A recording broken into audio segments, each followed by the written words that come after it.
Rico, Jonas, vi ska lösa samma uppgift. Men eftersom jag inte är så duktig på matte, eller jo, jag är duktig. Men jag kommer lösa uppgiften på ett sätt där jag bara kommer få se poäng i min lösning. Medan Rico, vad ska du göra? Och jag kommer lösa den på ett sätt som kommer presentera mer A-kunskaper. Och det är alltså samma uppgift. Samma uppgift och lösningarna är väldigt, väldigt lika. Otroligt lika. Och strukturerade på samma sätt. Ja, precis. Men väldigt skillnad också. Jag provar, eller vi gör samma grej. Här har vi uppgiften. Finns det med på bild? Ja. Tagen från Origo-boken. I figuren har cirkelringarna samma bredd som innercirkelns radie. Alltså som den radien. Beräkna andelen av det färgade områdets area jämfört med hela den stora cirkelns area. Och för att göra det här lite tydligare istället för att rita i den här bilden så kommer båda vi att rita upp de här cirklarna till att börja med.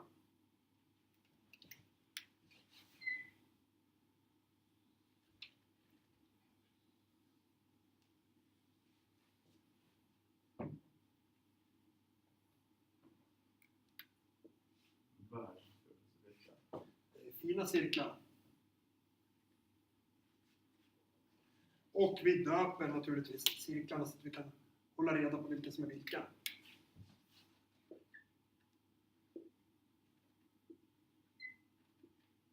Så. När jag gör min lösning så naturligtvis måste jag räkna area, så jag kommer skriva upp vilken formel jag använder här. Att arean på en cirkel är pi gånger radien i kvadrat. Eller tvärtom. Så att vi vet det när vi beräknar det här. Och det står ju inga mått här, så jag har valt att min radie i lilla cirkeln får vara 10 centimeter.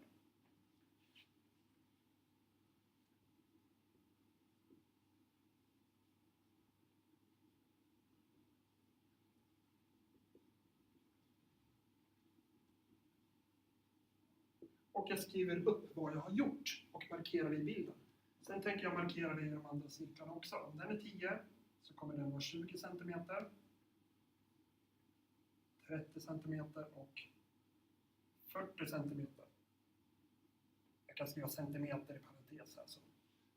Jag har förtydligat det. Och sen börjar jag räkna. Area på cirkel nummer 1 är pi, det är 3,14 gånger 10 gånger 10.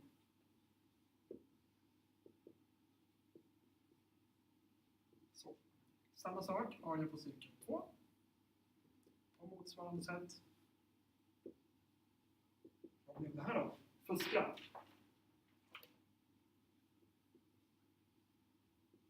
Du ser fundersam ut, Rico. Ja, jag kikar bara och kollar så att du gör rätt. Håller koll på dig. Tycker du att jag gör rätt? Att jag räknar arean för varje cirkel liksom? Ja, men det tycker jag. Jag tycker att det funkar alldeles utmärkt. Strukturerat. Och det är bra nu att jag skriver upp area för 1, area för 2, 3 och 4. Så att jag har koll på liksom vad är det som jag räknar. Vad blev det här då? 5024. Så. Då vet jag arean för den lilla och för den lite större, och jag vet arean för allihopa. Jag har räknat ut det. Jag har till och med varit så prydlig att jag stoppar dit rätt enheter där. Vad är frågan då? Vi ska alltså beräkna andelen som det färgade områdets area är av hela alltihopa. Vilka är färgade? Jo, den är färgad och den är färgad. Hur får jag fram liksom... Har du något tips? Alltså jag skulle försöka... Jag tänker att om man skulle se det som en tårta och skära bort de delar som är vita, så skulle man nog kunna... Du tänker att jag tar den här stora liksom, cirkeln först och sen tar jag bort den? Så tar jag bort den. Och lägger till den och tar bort den? Ja, det känns ju fullt. Men det är nog bra. Och då skriver jag så här att arean av det färgade Så ska jag alltså börja med den, så ska jag plocka bort så mycket, lägga till så mycket och ta bort den. Alltså jag börjar med area av 4. Jag tar bort arean för cirkel 3, jag lägger till arean för cirkel 2. Jag tar bort arean för cirkel 1. Typ så. Typ så. Börja med den, ta bort den, lägger till den och ta bort den. Borde vi få så mycket som är färgat här. Och så kollar vi area för 4 och så skriver vi upp allting som vi har gjort här. Det här blir mycket att skriva. Och redan nu så är jag trött här. Vad ska vi göra? 314. Och fuska.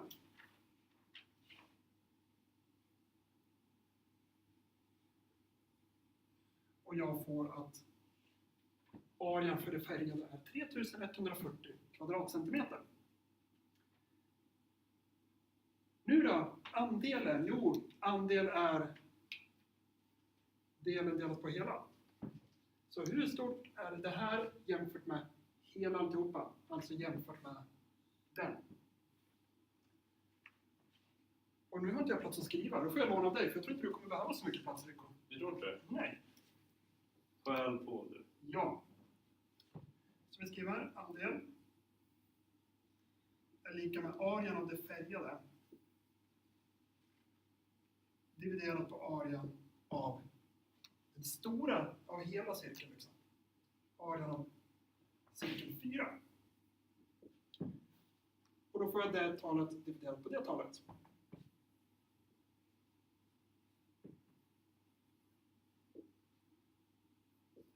Jag knappar in det på miniräknaren, får decimalform, får 0,625 och får mitt svar 62,5%. Tjoho! Yes! Är det rätt? Ja, det borde det vara. Ja. Det går ganska fort, men jag tror att ni har en koll på vad jag gör. Får jag ha poängen? Nej. Nej, men jag får jättemycket C-poäng. Du får jättemycket C-poäng. Din tur. Min tur. Precis som Jonas, så det första jag funderar över är hur ska jag göra det här? Jag kommer göra på samma vis. Att jag kommer tänka det här som någon form av tårta där jag först har den stora cirkeln, plockar bort den lite mindre, lägger till nummer 2 och tar bort nummer 1. Vad jag vet att jag kommer använda här är, precis som Jonas, arean av en cirkel som är radien gånger pi. Får gärna markera det, vilka verktyg använder jag, etc. I uppgiften så står det klart och tydligt att radien för den lilla cirkeln, den absolut, alltså själva innercirkeln, är R. Och att varje ny cirkel är ett extra R. Alltså för varje ny cirkel så kommer radien att förlängas med R, radien för den lilla cirkeln. Det betyder att vi får 3R och 4R. Så, precis som Jonas så kommer jag nu också att välja att räkna ut varje area för sig. Area för den lilla cirkeln kommer att vara radien upphöjt till 2 pi. Arean för den andra cirkeln kommer att vara, uppmärksamma att jag använder R och antar inte, till skillnad från Jonas, ett värde. Det betyder att min kommer vara generell medan hans är specifik. Rico, menar du att du slipper miniräknaren? Jag kommer slippa miniräknaren helt och hållet. Jag kommer inte behöva använda ditt fuskpapper. Ja, det känns ju bättre. Vi får se vilket vi tycker är bäst i slutet. Istället för att bara skriva R så vet jag att det här nu, 2R, är hela min radie på andra cirkeln. Och ta den upp till 2. För att visa vad som händer så kommer jag nu att skriva om det här som 2 upphöjt till 2 gånger R upphöjt till 2 gånger pi.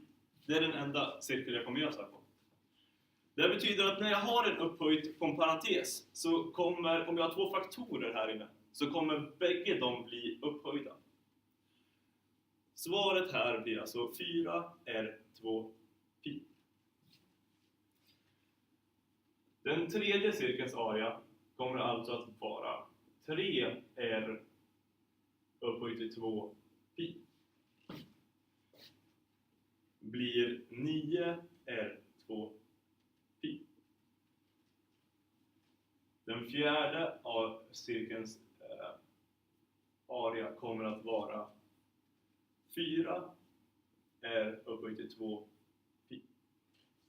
Alltså 16r2pi. Eftersom jag använder samma metod som Jonas så kommer jag också att använda egentligen exakt samma formel. Det innebär att vi har A färgade är lika med A, arean för den fjärde cirkeln, minus arean för den tredje cirkeln. Den, och så plockar jag bort den, och så lägger jag till den andra cirkeln. Och så tar jag bort den första, absolut minsta cirkeln. Nu så vill jag alltså fylla i det här. Alltså bara stoppa in de här värdena istället för de här. Är lika med 16 är 2pi minus 9 är 2pi plus vad händer nu? 4 är 2pi minus är 2pi. Vad vi nu ska titta lite närmare på är den här biten. Vi ser att i varje term här så har jag egentligen samma sak. Här skulle jag om jag vill kunna lägga till en faktor, att jag gångrar med 1. Den här biten, eftersom den är samma här och eftersom de är faktorer till konstanterna framför, så kommer det här att fungera ungefär som när vi förenklar med ett x eller liknande. Det betyder att jag har 16 stycken r2pi. Här har jag 9 stycken r2pi. Det blir alltså väldigt lätt för mig att räkna det här. Jag behöver inte ta hänsyn till r2pi. Det jag behöver ta hänsyn till är konstanterna före. Alltså, jag har minus 9 och minus 1. Det blir minus 10. Jag har 16 plus 4. Det är 20. Vilket kommer att betyda att jag får 20 r2pi minus 10 r2pi. Vilket i förlängningen blir att jag har 10 r2pi kvar. Nu vet jag den sammanlagda arean för de här två röda områdena. Nu vill jag alltså veta andelen av hela cirkeln. Och det är alltså hela cirkel 4. Jag använder alltså samma formel som Jonas använder här. Andel är lika med A färgade delat på A4. Vi får att det här blir alltså andel färgade är ju 10 r2pi. Och A4 är 16 r2pi. Är jag nu bekant med hur man kan dela och förkorta faktorer med varandra, så vet jag att mellan 16 och r2 och pi, om jag skulle skriva ut det så skulle det vara 16 gånger r gånger pi.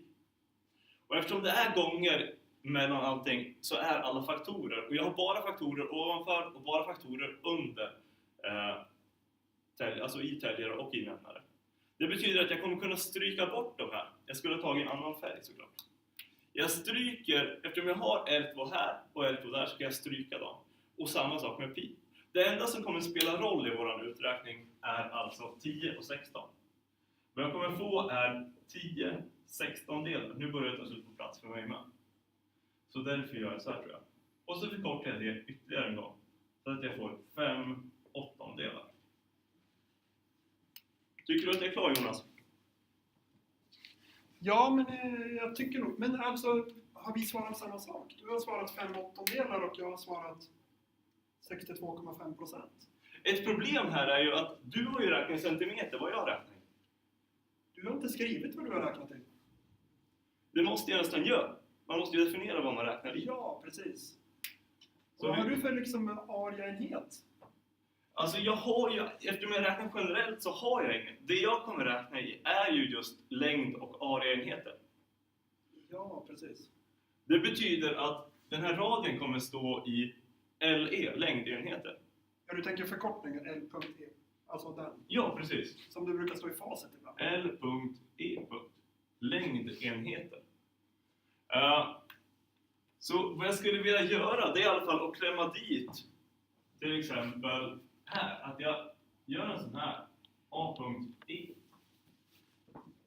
Ja, precis. För att det hör till alla dina areor här. Ja, Precis, och då behöver inte du skriva vilken enhet du har på varje så.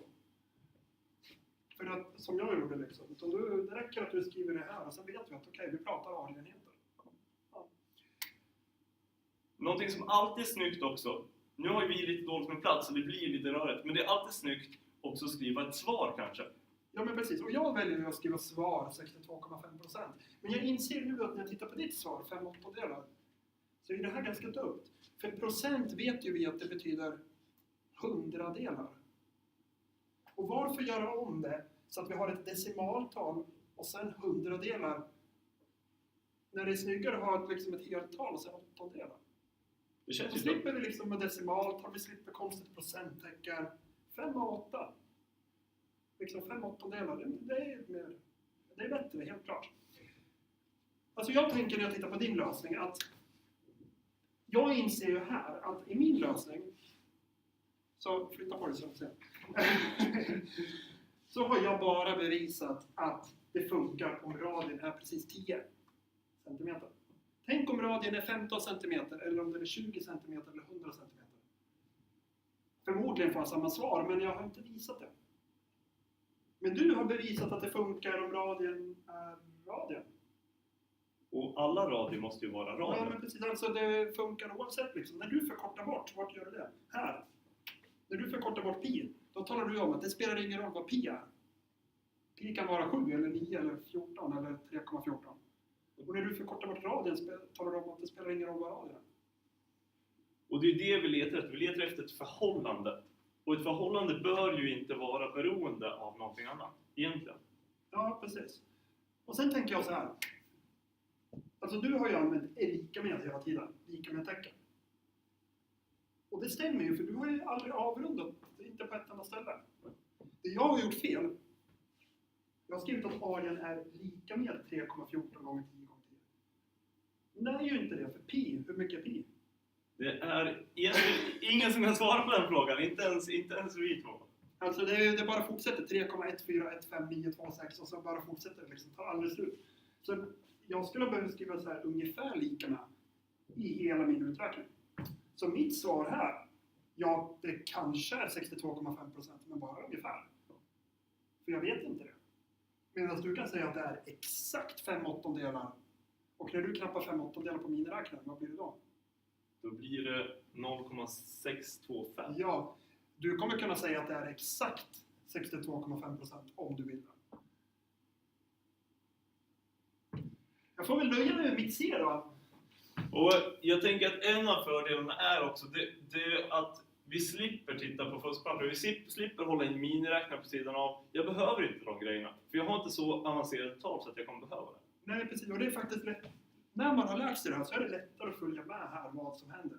De här siffrorna, ja men att vi är liksom 30 och 2826 och alla de här siffrorna.